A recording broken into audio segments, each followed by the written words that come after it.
Watanzania wote mnaonisikiliza kwa muda huu, ninaomba nichukue nafasi hii tena kukaribisha katika ibada ya Jumapili hii inayokuja.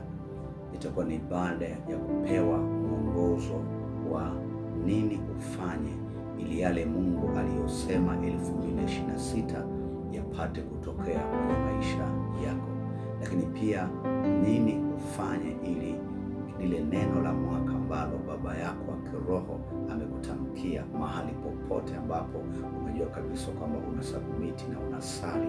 Nitakuwa nikitoa mwongozo.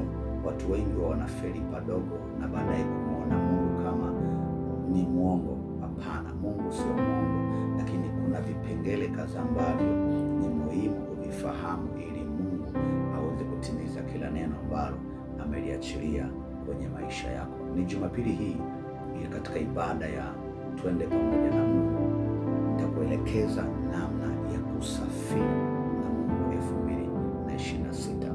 Zipo baraka nyingi ambazo Mungu amekuandalia, na zipo baraka nyingi ambazo Mungu aidha amesema nawe kwa njia ya ndoto, lakini hukupata ufahamu. Aidha Mungu amesema na wewe kwa njia ya mtumishi wa Mungu yeyote ambaye ulimpa nafasi ya kusikiliza kwa moyo wako unyenyekevu, basi kuna kitu Mungu aliachilia kwako. Lakini kinawezaje kutokea 2026? Basi Jumapili hii nitakuwa natoa maelekezo. Karibu sana, watu wote mnakaribishwa. Kwa jina naitwa Prophet IG Agano.